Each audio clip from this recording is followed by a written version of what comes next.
স্ত্রীকে ফাঁকি দিয়ে প্রেমিকার সঙ্গে চুপি চুপি কনসার্টে গিয়েছিলেন এক ব্যক্তি। তিনি যে সংস্থার অধিকর্তা, সেই সংস্থারই এক ঊর্ধ্বতনের সঙ্গে পরকীয়ার সম্পর্কে রয়েছেন তিনি। তবে তাদের গোপন সম্পর্কের কথা যে এভাবে সকলের সামনে ফাঁস হয়ে যাবে তা কল্পনাও করতে পারেননি দুজনে। সম্প্রতি ব্রিটিশ রক ব্যান্ড কোল্ডপ্লের কনসার্টে দেখতে গিয়েছিলেন তারা। প্রেমিকাকে আলিঙ্গন করে মনের সুখে সেই শো উপভোগ করছিলেন আধিকর্তা। হঠাৎ ক্যামেরায় ধরা পড়েন তারা। স্টেডিয়ামে লাগানো বড় পর্দায় তাদের ছবি ফুটে ওঠে। পুরো ঘটনাটি এত তাড়াতাড়ি হয় যে কিছু বুঝে ওঠার সময় পাননি তারা।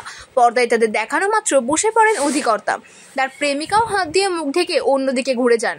সম্প্রতি সমাজ মাধ্যমের পাতায় এমন একটি ভিডিও ছড়িয়ে পড়েছে। ম্যাট ফলোস নামের অ্যাকাউন্ট থেকে এক্স হ্যান্ডেলের পাতায় একটি ভিডিও পোস্ট করা হয়েছে। সেই ভিডিওয় দেখা গিয়েছে যে স্টেডিয়ামে এক যুগল একে অপরকে আলিঙ্গন করে দাঁড়িয়ে রয়েছেন। পেছন থেকে মহিলার কোমর জড়িয়ে ধরেছেন এক ব্যক্তি। তার বুকে ভর দিয়ে গানের তালে মেতে উঠেছেন সেই মহিলা। সাধারণত কোনো বড় কনসার্টে দর্শক আসনে উপর দিয়ে একটি ক্যামেরা ঘুরে বেড়ায়। স্টেডিয়ামের এক জায়গায় বড় পর্দা লাগানো থাকে। দর্শক আসনে কোনো ভালো মুহূর্তে সেই ক্যামেরায় ধরা দিলে তা স্টেডিয়ামের সেই পর্দায়ও ফুটে ওঠে।